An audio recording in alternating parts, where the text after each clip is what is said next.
Ladies and gentlemen, this is the 20th episode of the In Search of Something Different podcast. And imagine that I have somebody back. So we decided to do a second round of recording with Shaun, whom you actually really liked. So I get a lot of feedback from you guys that you enjoyed our previous conversation.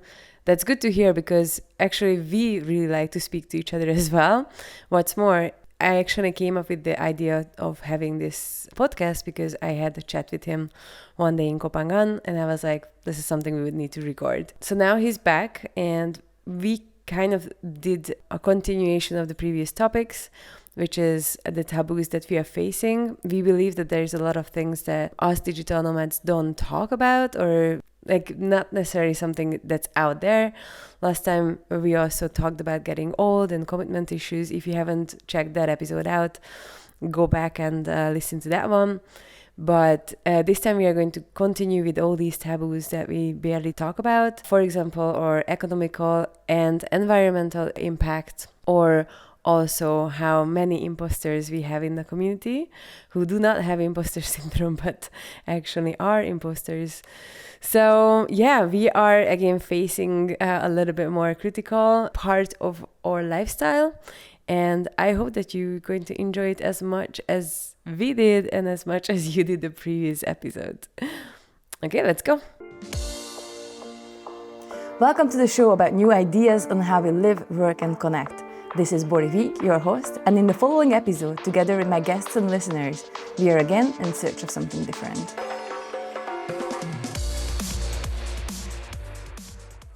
Welcome back on the show. I'm really happy that you are here again. This time we are recording this, by the way, in Lisbon. Previous one was in Kopangan. And I have to say, Shaun, although I did say this outside of the recording, but yours is one of the audience favorites. So your amazing, episode is one of amazing. The audience favorites. People loved us talking about taboos and loved us talking about kind of struggles or maybe things that we don't face or we don't dare to say as nomads, including privilege. Yeah. So dear listeners, if you haven't listened to Shaun's previous episode, then please stop this now and then go back so that you know the origin story. We are not going to go for origin story, and we're just going to start deep diving in everything that we usually talk about. So I brought one question that's raised, and that's, what do you think that we don't dare to face, us as nomads? I think one of the things that we don't like to face is our effect on the communities that host us in terms of, like we are in Lisbon. I think the obvious thing to say here in Lisbon is that, there's a big problem at the moment. And actually, I think for the last, couple of years with the cost of living in Lisbon and the housing prices becoming virtually unattainable by locals that live here and then being pushed out of the home cities. Nomads, I find we like to talk about the positive sides of being a nomad and how enriching it is as a personal experience and journey. But whenever people are critical of how digital nomads affect the societies that host them, for example, Lisbon, driving up the rental prices, nomads tend to kind of shirk away from that. They don't really like to talk about that kind of stuff. And so I feel like, I've been a nomad for 10 years. I think the lifestyle, the community is an amazing community and lifestyle to be involved in. But we do need to look at the other side of digital nomadism, which is our effect on communities that are not as privileged as us. And it's not to say that we should stop being nomads, but it is at least to recognize these kind of negative consequences that we have on these communities and to at least be aware of them. And then the next step is, how can we kind of reduce our negative impact and maximize our positive impact for everyone? I would hope that most of us want to live in a world where everyone is doing good, where we try to make it, we try to make win-win situations for everybody. So there needs to be also, I guess, a consideration of care. Like we need to care about other people and not just see them or see the communities as a means to an end, and the end being our own personal happiness. We try to make everyone happy, basically, is what I'm saying. Like, that's gonna be easy. That's a challenge, we talked about like the rising prices. Just so you know, dear listeners, in Lisbon, it's right now, it's one of the most expensive places to live in Europe, which was not the case 5 years ago. And we did talk about this particular aspect of being a nomad in the previous episode. When we gentrify a place where we go, we did the same with Kopangan. Still, it's affordable, but I would say that in a few years, it's going to happen to Kopangan as well. And then we're going to go and find another place, and we're going to do the same thing with the other places. I'm pretty sure about that. I just wonder how to do that. So if I want to come here because there is a community here in Lisbon, and then most of the people come here because there is a community. Yeah. So the masses bring more masses, Yeah. right? So people came here 5 years ago because they wanted to have like a cheaper option to live. The city is cute, by the way. Locals speak English, and therefore it's a European city. You can travel everywhere from here. So like I see a lot of extra points for this. Yeah. But at the same time, people came here and then we pushed the prices up. And then I feel it's a little bit like when you're angry in a traffic jam because of the traffic jam. I guess that's what we are doing. That I don't know how to change this. Like, yeah, I don't know. Like a local told me the other day, well, they told me about this meme. The meme was, Lisbon is so expensive now, even digital nomads don't come here. Yeah. And I know a lot of nomads that don't want to come to Lisbon because now it's too expensive. Because, you know, one of the big kind of appeals of any potential nomad hotspot is the cost of living. Yeah. And rent is a huge part of that equation. And now the rent here is crazy. Like, I'm here for 3 weeks. I looked on Airbnb for... that's like not even a go-to for me. I know. But just to, I think this is an interesting illustrative example, but I looked at a 3-week period in Lisbon versus renting a room or apartment for 3 weeks in Melbourne, where I'm from, Australia. Goodness. And which city was more expensive to rent for 3 weeks? It was Lisbon. My goodness. And Melbourne, like Australia is not a cheap country. It's quite expensive. Yeah. But it was more expensive to rent somewhere in Lisbon than in Melbourne. And when I saw that, I was like, whoa, this is really, really crazy. So let's look at the rising rental prices. The way that I see it, there are 3 factors at play, or 3 actors at play. There are the nomads and tourists. They are part of the problem. There are the local landlords that are trying to, you know, basically get as much rent for their properties as possible. In sociological discourse, this is called the rent gap. Landlords are trying to close the rent gap, and the rent gap is the price that they are receiving for their property versus what they could potentially get for that property. So then that's when they start to maybe try to target wealthier individuals and get them to pay a higher price because they want to kind of maximize the potential value of their property. And then the other actor is the government that allows people like us to come in and gives us favorable tax regimes, gives us, you know, the potential, you know, residency pathways, and then doesn't really do anything to look after their own citizens. And I think a government has a duty to look after its own citizens. It also has a duty to kind of, you know, play parts in helping the economy thrive. And that means attracting people like us. But they also need to, at the same time, attracting people like us, look after their own people.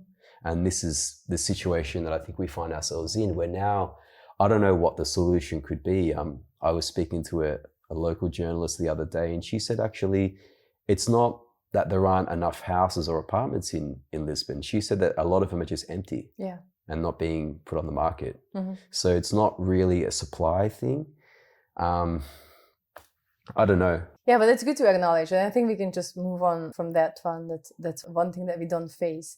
So when you're conducting your interviews, I don't know how many people you interviewed, but in my friend circle, you interviewed mainly everybody. But it seems like I've interviewed like 80 or 90 so far, yeah.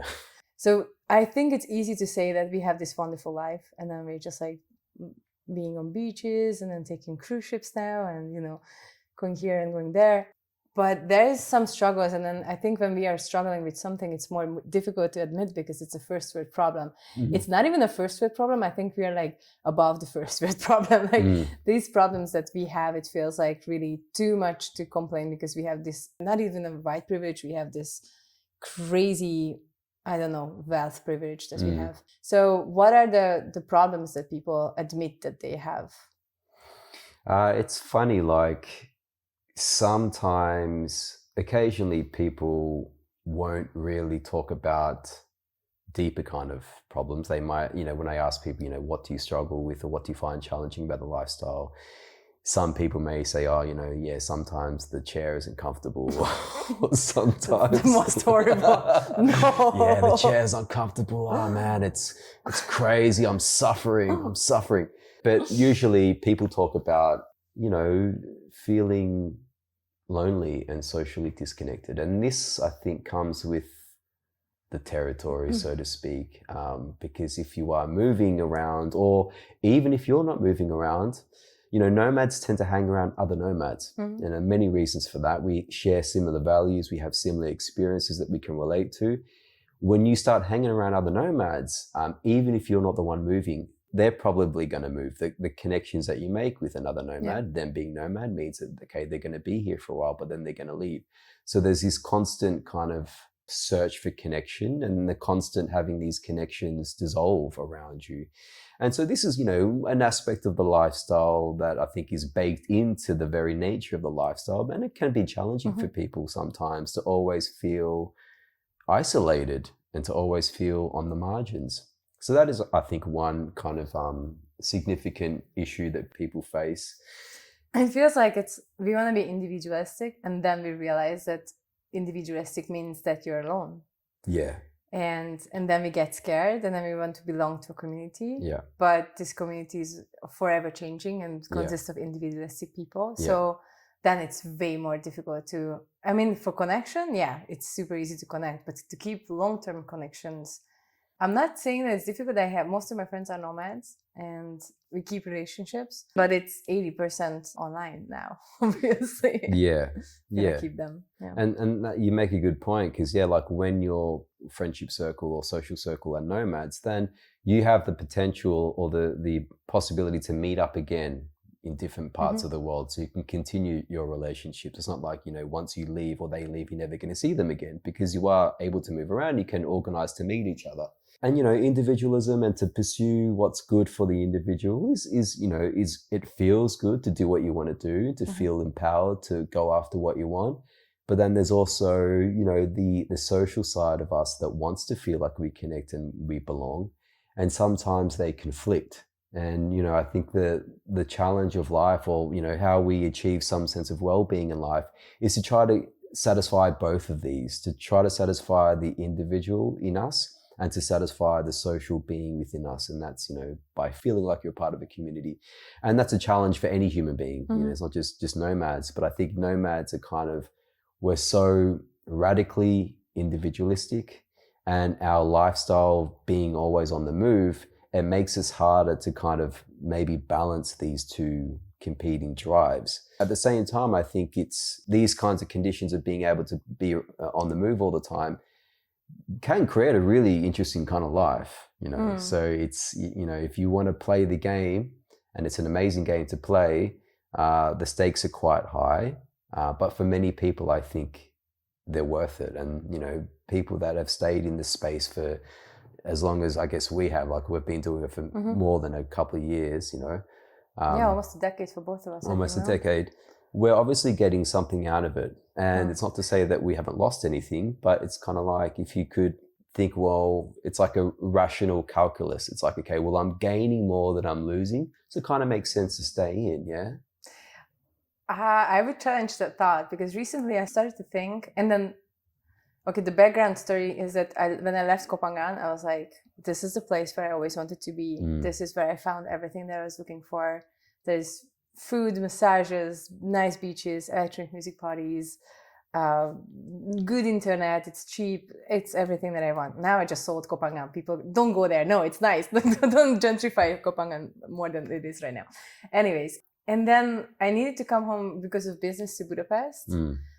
And I'm staying in Europe for a little bit now, but the plan was to go back. But then there is the cruise, which I love. And then it's one of my happy places. And no, it is my other happy place. So I kind of decided to go to the cruise, and then now there is this dilemma. And then, I know it's a really first world problem, but I kind of feel like, even though I would feel that I want to go to Kopangan, I feel that there's a magnitude of the cruise, for example, that I would like to stay with the community. And I'm afraid I have this massive FOMO that now it's going to be better on the other side of the world, which is Brazil at this point, and then probably Buenos Aires, because there's so many people. So at this point, I would feel like as much as I thought I'm individualistic, I kind of just running after people. I'm running after the community. And as soon as I get there, they might go somewhere else because everybody's so individual. It's like a pile of ants. And then you try to catch them and they're just like everywhere. And yeah, I guess it depends on how we define individualistic. From what you've said, say, well, being around people that you like and connect with allows you to be the individual that you are. Like you feel supported to be who you are around these people. So you're still able to be individualistic, even if you are kind of traveling for social reasons. You know what I mean? I think, and this is the resolution, I think, with individualism and belonging is like, the community can give you the support to be the individual that you are. So it can satisfy both of these kind of needs that we have. But it depends on what we mean by individualistic. I love this one, So there is this saying that fitting in requires you to change to be able to fit in, and belonging requires you to stay who you are in order to belong. And this is exactly what you said, that if we find the community where we belong, that's where you belong because you can stay who you are there. And I think especially with the nomad community, because we are so individualistic and we are all kind of like, I think we appreciate other people that are also individualistic, and it's not like we try to change them or make them think like us or behave like us. Maybe in fact we already do anyway. We all kind of act the same and behave the same, so there's no need for anyone to kind of clamp down on our individuality. But I think when you're in a community of individuals, I think it's more acceptable to be an individual. And it's interesting to think, okay, how can we have a community of individuals that, you know what I mean? Like it seems like a paradox almost. Because it needs a little bit of commitment in order to commit to people who are individualistic. And I think again we are going back a little bit to the commitment topic. You see, for example, when you see Berlin, Berlin for me, that was like the place where everybody said it was really interesting. And it's a good example for this. So everybody said like in Berlin, you can be whoever you want. And then I said, yes, as long as you're edgy. So I don't know, have you been to Berlin or have you? You can have like the huge punk hair, or you can have like crazy outfits. You can wear, I don't know, everything that is crazy. I have this yellow coat. It's a really iconic coat, I would say. So everybody recognizes it's really rare. You don't really see it, and it's really yellow, and it's long, and it's like it pumps out.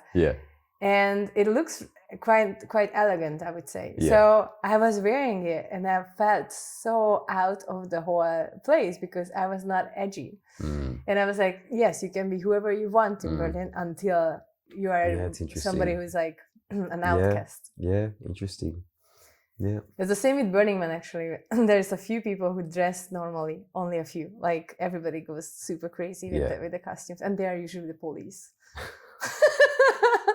And they try to fit in by wearing jeans or something. But it's funny. It's like, if you want to be edgy, shouldn't that mean that you do something different to what everyone else is doing? Exactly, but then if you're doing what everyone else is doing, even whilst being edgy, then you're no longer really being edgy. I know, you're just being normal. We just found the problems of hipsters. Like that's like the biggest trauma of hipsters. Like they wanted to be different, but then everybody became different, and then they just became the same. Yeah. But it's funny. Like there is, in Copenhagen, how there's that whole, people try to look the part of being spiritual. Like, they wear the clothes, usually, white clothes, or they have the hair and the accessories.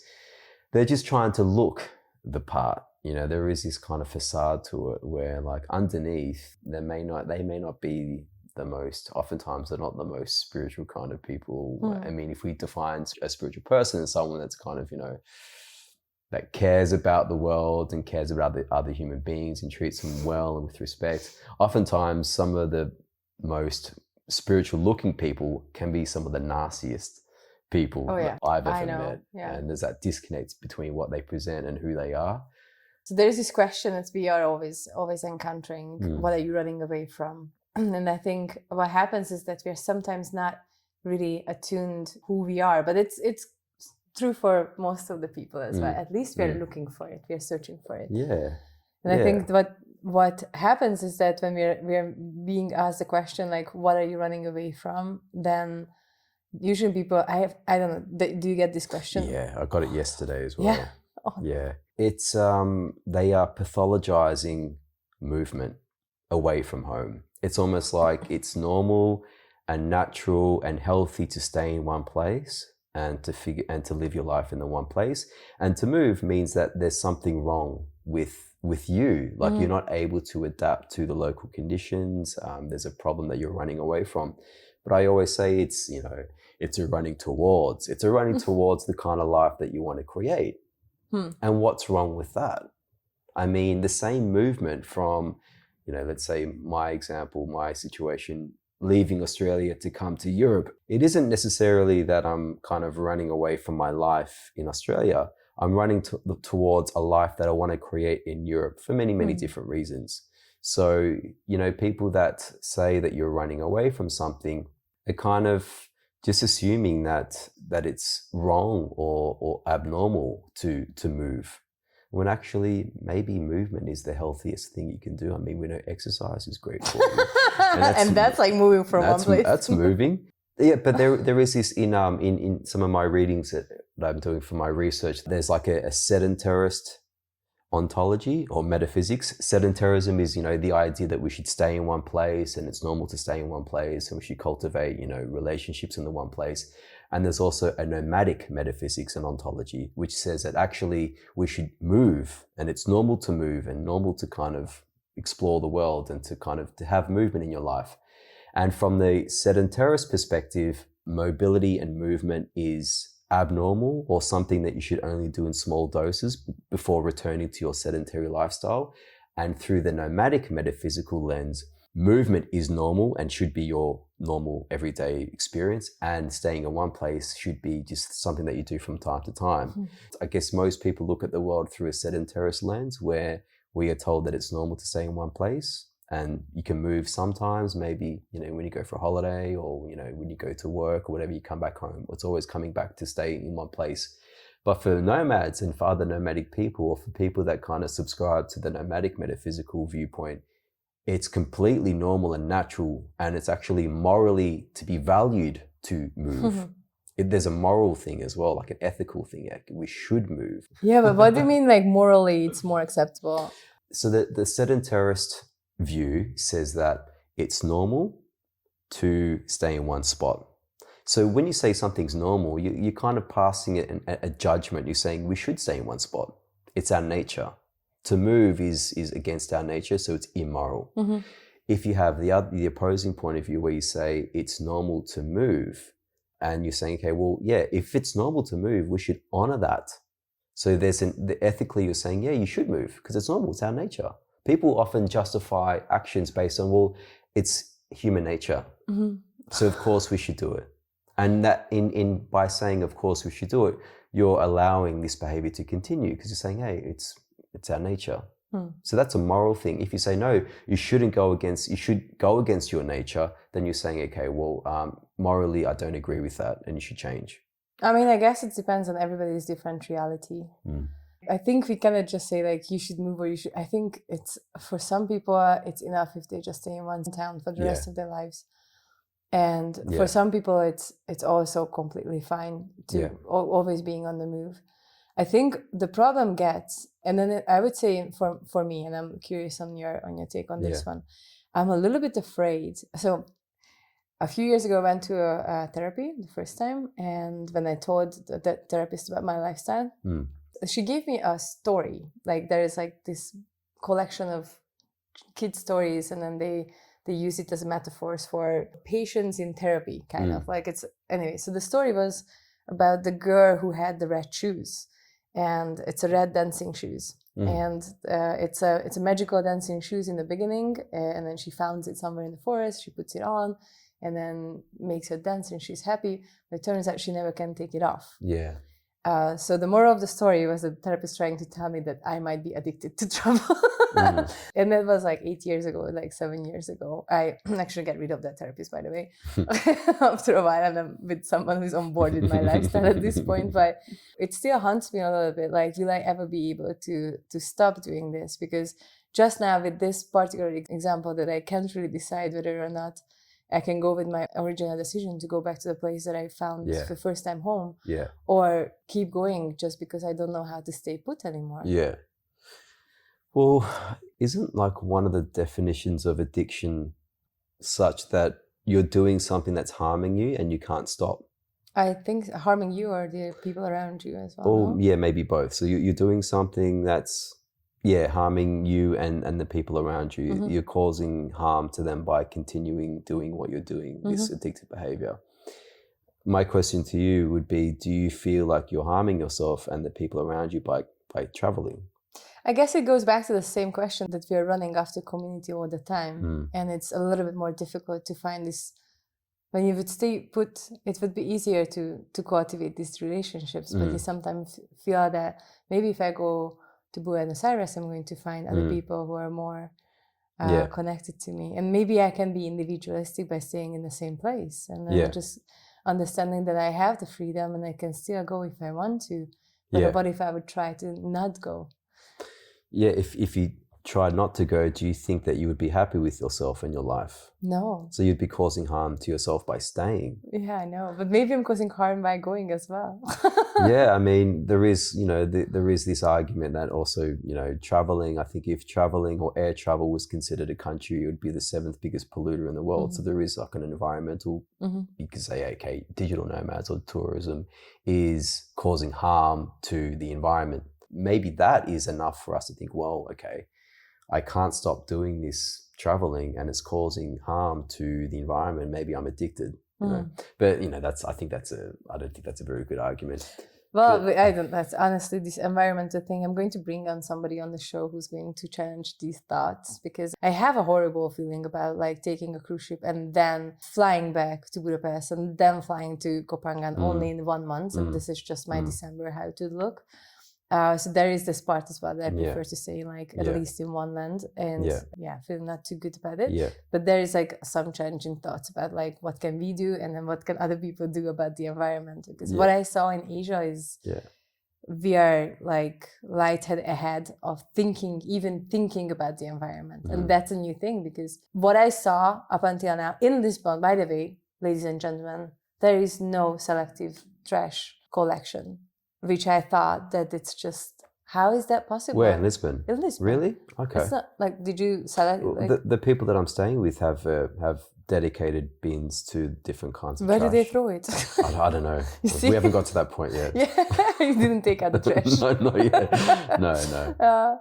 Maybe they're going to ask They me. have one bin, and then you're going to be confused because they have one bin. Okay. There, And I thought that we tackled this problem, by the way, by now. Yeah. This is already Europe, but what I saw in Asia, I saw people throw their trash in the ocean, just and then it's tackled. So I think the problem is that it starts to go with, I understand that it's a problem, but the majority of the world still does not. And then the people who can talk about it, we understand, and we can feel bad about it, and then we can go vegan, and we can do all these things, which I definitely don't say it's a bad thing that you do it. Yeah. But at one point, I went to the shopping center, went to do my grocery shopping, and I'm on a calorie deficit now. I don't eat meat. I try to avoid plastic, and I was standing in the middle of the grocery store, and I couldn't make one purchase. Yeah.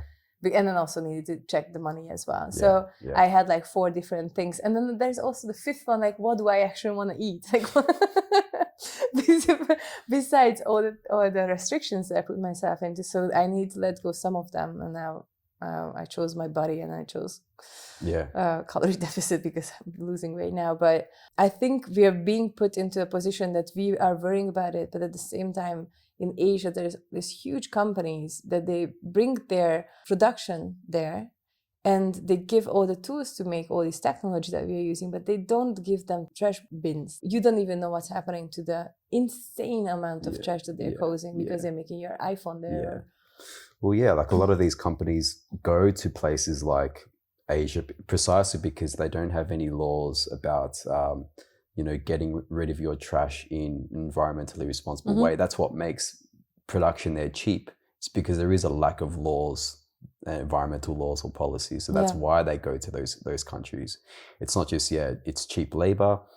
We don't have to get rid of our trash in an environmentally sustainable way. So they go there precisely because they don't have any of these regulations. If they did, they probably will stop going there and go to somewhere else that allows them to pollute. Exactly. Because it's cheaper. It's cheaper to just throw your trash anywhere than it is to kind of dispose of it in an environmentally responsible way. And it comes down to money, I guess. Yeah, and then here I am in Lisbon staring at my dustbin and trying to figure out like how is it possible that I can just like maybe find a place where I can throw it separately as I was nurtured. That's crazy. In a way to do that. I don't know, but I just think people that like getting back to the whole, people criticizing nomads or travelers for their impact on the environment. I just would like to think about how do they live their daily lives in ways that also are responsible or at least conscious of the environment, because I feel like it's easy to kind of to villainize someone or a community, say, oh, they're doing all this bad stuff to the environment. But then if you were to look at the consumption habits of that individual, that'd be like, okay, just off the top of my head, they'd be supporting fast fashion, which I think is an environmentally destructive industry. It's horrible. It is horrible. They would be maybe, leaving their lights on while they go, do yoga or whatever. All this other, but they have a car, for example, what we don't have. Or there are all these everyday practices that are also contributing to the environment. So all I'm saying is that it's like if you're going to kind of accuse or say, hey, you guys are wrong for doing this or you're destroying the environment, I would hope that they are also kind of looking at their own lives and doing their part. Instead of just kind of, because I feel like people like to blame people for stuff. I know. It's so easy to kind of blame one group or one community for destructive habits and not look at themselves. You know what else happened to me recently, ever since we've talked, the first podcast episode that we recorded? I went to this conference and they were for remote workers. I was specifically asked not to call ourselves digital nomads. And the funny thing is that they said it's a kind of icky nowadays to use the word digital nomad, and it's getting like there's a lot of like extra things put into it. It's a little bit like what happened to influencers. Now I don't know if you realize everybody's a content creator now. Nobody's influencer anymore. Suddenly we just all changed like the title because it became like a swear word, and I think these people were a little bit afraid that it's going to happen to digital nomads as well. So I want to kind of use this word because that's how I'm meeting other people. So remote workers can work still from home, and it's a valid thing. They have the freedom. They might go traveling for 2 months and then they go back. But I don't have a home. Like I'm traveling again. Like last time I had a home was 2 years ago. 2.5 years ago, and I don't have stuff. I'm a nomad. And when I go to somewhere, I want to meet other like-minded people. Therefore, I'm going to use this one because then it's a different... I'm the same. It's like I never really liked the term per se because it does have some kind of negative connotations to it. But, when you're meeting someone or you're trying to explain your lifestyle to someone, the easiest way to do that is to just say, I'm a digital nomad, because it kind of sums up basically what you do. It's not like you should be stuck in that category or that you inherit all of the connotations that go along with that term because you've labeled yourself by that term. Doesn't mean you are that, whatever that public image of the nomad is, but it's just an aid to communication where you're able to express basically how you live your life to another human being. Exactly. Yeah. And it's also, it's also a way for other people that live in these similar ways can connect on the common usage of this term. So like, even with my research, a lot of people don't identify. They say, "Oh, I'm not really a digital nomad," because there are all these kinds of images or ideas on how fast or how many countries you must travel to in particular passages of time in order to qualify as a digital nomad. So someone would be like, "Oh, yeah, I don't really travel enough to be a digital nomad. I spend like 6 months a year here and 6 months there." So there are those kind of factors as well. And like even in the whole digital nomad space, there's all this still discussion on what is a digital nomad. I mean, I wish at this point I just wish they would give us a license, and then it would be easy. They make us make an exam. Yeah, for sure. Yeah.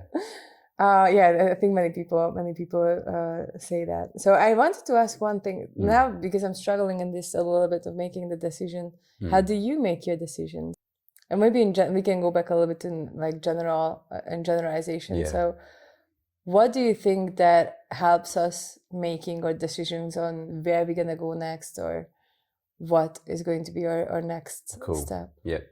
Two things I'll say to that. First of all, I'm in a pretty weird situation at the moment in terms of I don't really get to choose where I go so much anymore at the moment, because I'm doing research on digital nomads. So I don't choose where to go based on where I want to go. I'm like, okay, well, what would be good for my research? So that's why I came to Lisbon. I wouldn't have come to Lisbon if it wasn't for this research, because I find it very, very hard to justify paying more for rent here than in Melbourne. I mean, part of the reason why I don't live in Australia is because it's expensive. Yeah. You know, so but in my normal kind of pre-PhD life and my post-PhD life, you know, Gonzalo Hall, you know, the thought leader of the Portuguese digital nomad community, he has a really cool quote that I've used before, and he's like, digital nomads don't travel between places, they travel between communities.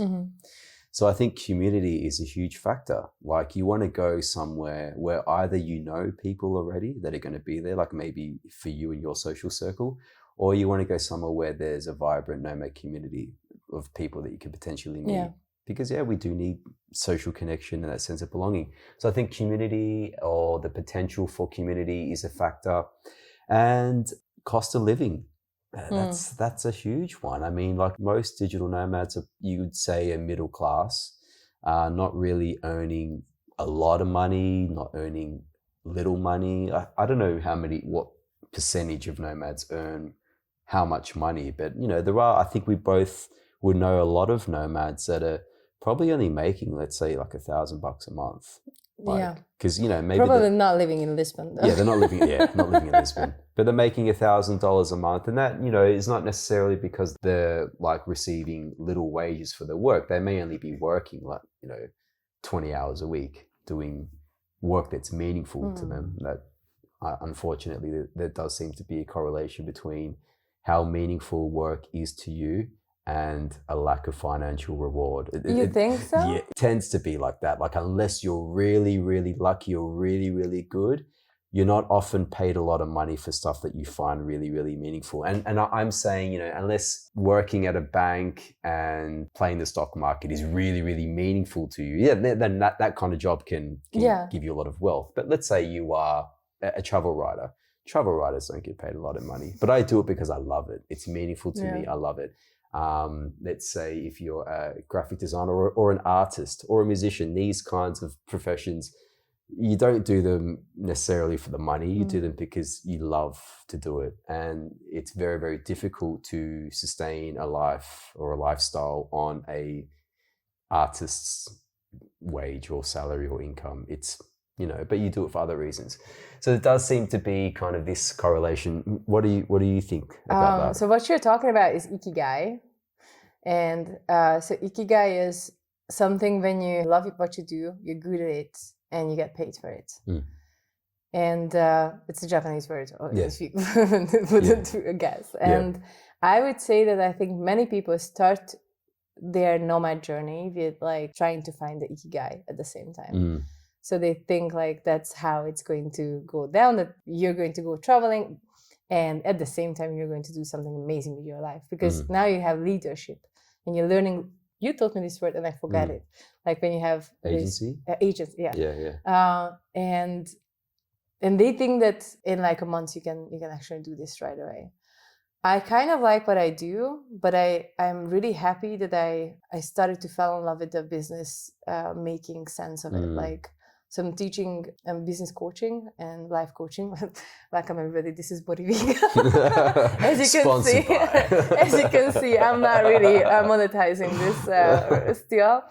But I love talking about business and I love talking about life. And it took a little bit of time. I'm doing this for 10 years now until I figured out how to do this full time. Yeah. And now that I think about it, like the people who earn shitload of money around me, they do work for clients, they do client work, and they have their adventure somewhere else. Yeah. I cannot do anything that I don't love. Yeah. I would feel that I betray myself. Yeah.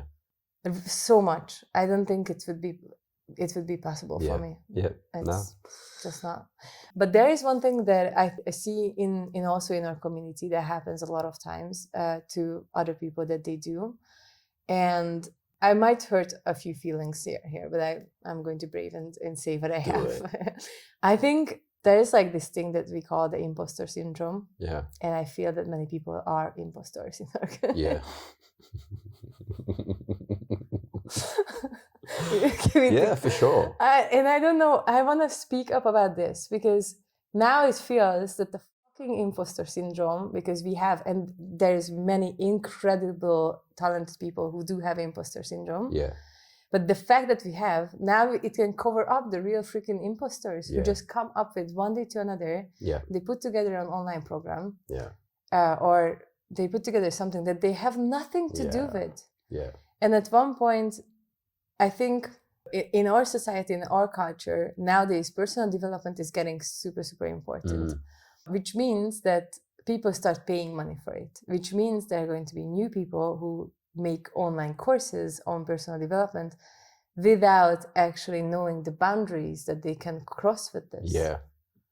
Yeah, I completely agree with you. There's a lot of people selling the dream, like selling the dream of being a nomad instead of, living the dream. They're selling the dream. They're selling the dream to people that want to kind of live this kind of lifestyle, and they may not have, there was someone that I met maybe a few years ago, and they wanted to talk to me about digital nomadism because they wanted to be a digital nomad, They wanted to join this community, this movement, or whatever the hell it is.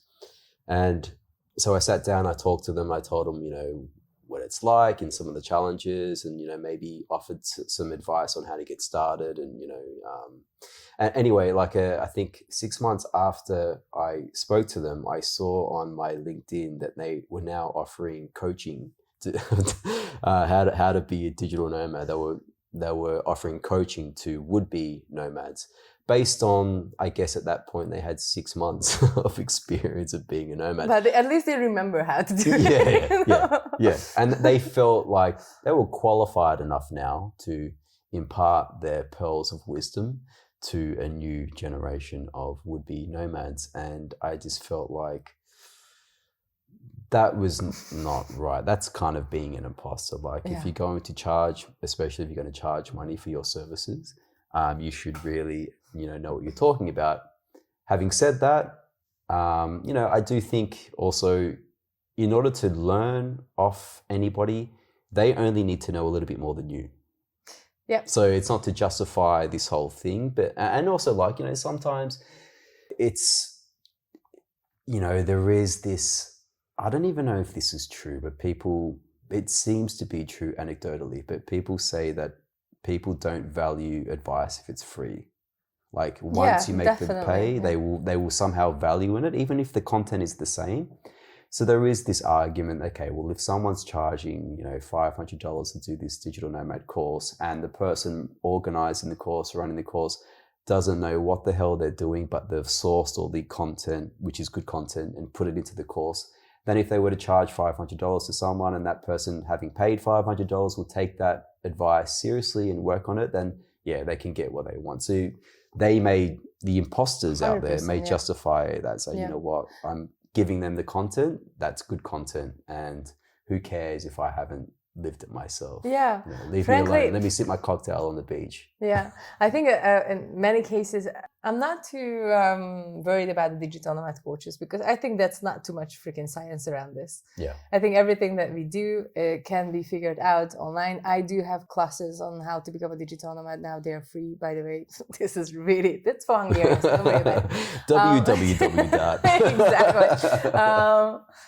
And then I have them start their businesses because I think what you need to become a digital nomad is need to have some sort of income. Yeah. So that's number one, have income. Number two, have a plane ticket.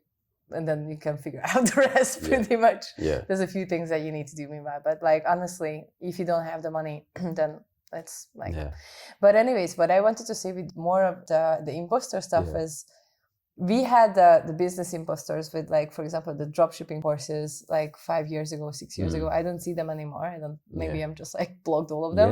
Yeah. But the whole dropshipping is a little bit over now. Probably the new AI is going to be AI coaches, and the AI thing's going to be the new one.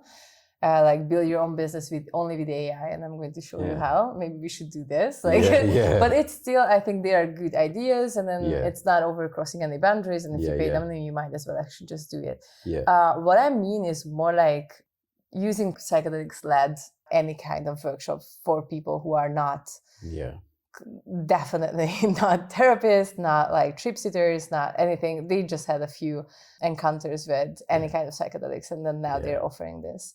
And I think that's the ugly part. And that's like something that if you see something like that, I highly recommend you to do your own research. And agreed. Yeah, for sure.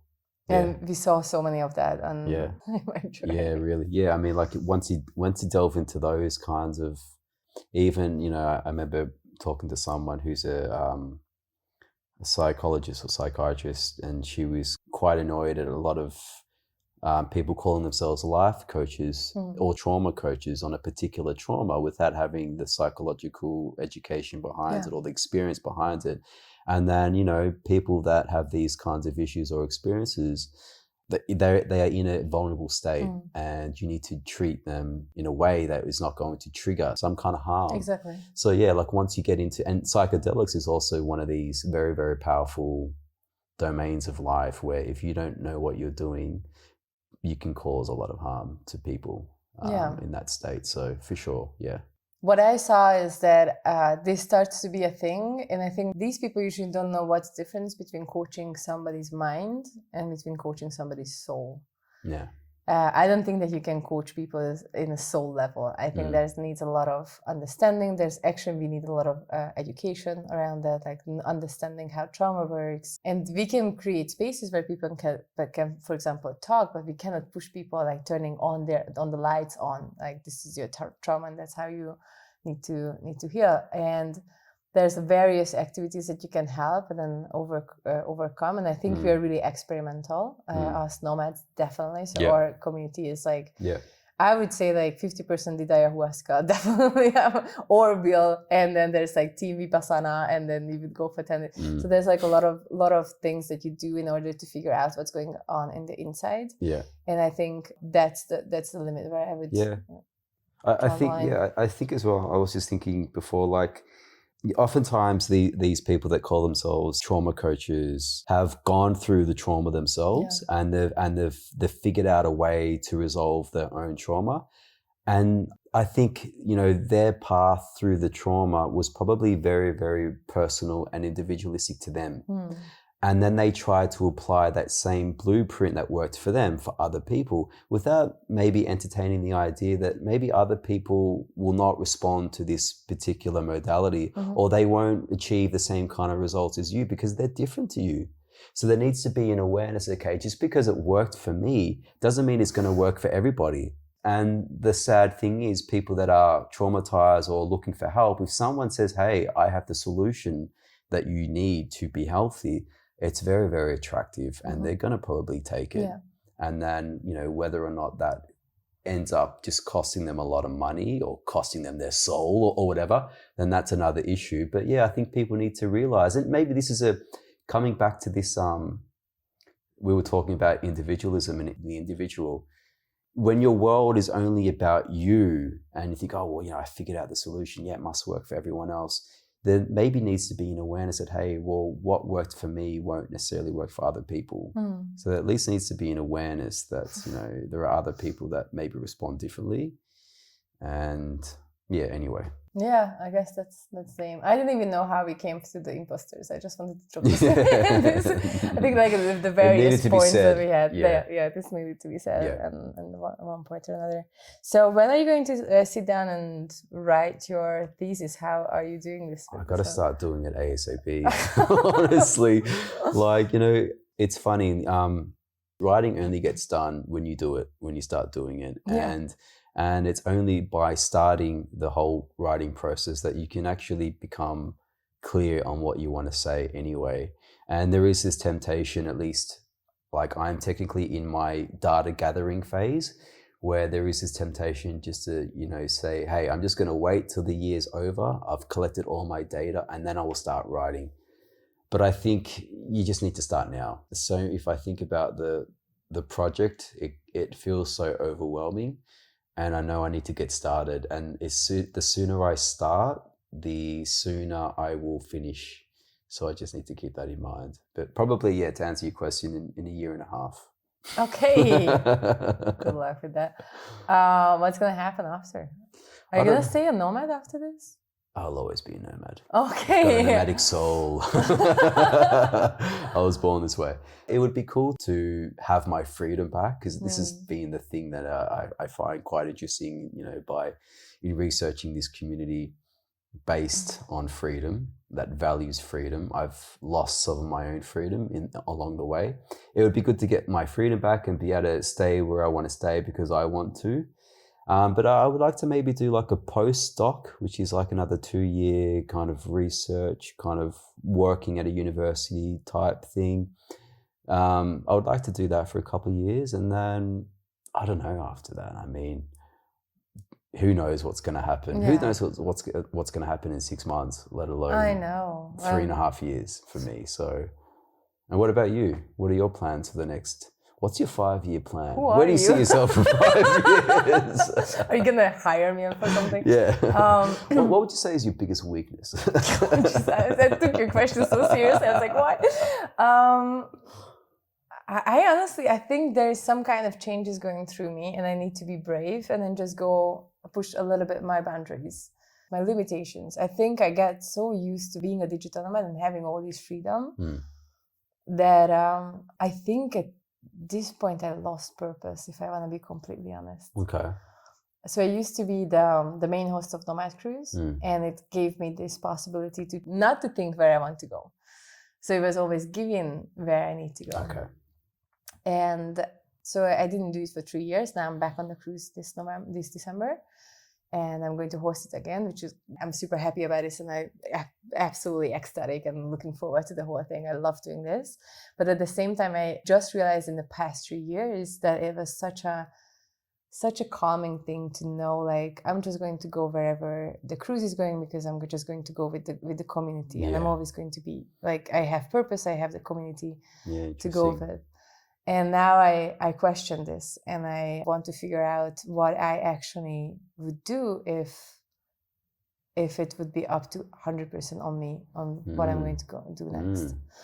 So lately I have this feeling that I want to commit. I have this feeling that I'm really into committing to places a little bit more what I did. So I'm in a little bit different place than you are, but I've been completely free in the past few years. Yeah, because I guess there's a lot of, with freedom comes a lot of responsibility. So when no one's telling you what to do anymore, and there are no external circumstances pushing you one way or the other, you need to choose, and then you're responsible for that choice. Yeah. And that can be overwhelming, for sure. Yeah, super tiring. So with freedom, I think there has to come some sort of purpose. And I think you don't actually realize at this point, I'm just going to talk from this high horse for you, that you might not realize how lucky you are to have freedom combined with purpose, because that's what you have right now with your work. Yeah. And I think I stopped a little bit like having the purpose part, because now I know I'm capable of so many things. Yeah. I need to sit down and figure out what else I'm capable of and what else is possible. I push my boundaries out from one level to another in a way that I knew that I don't want to working in 9 to 5. Then I pushed it a little bit, and then I became a backpacker.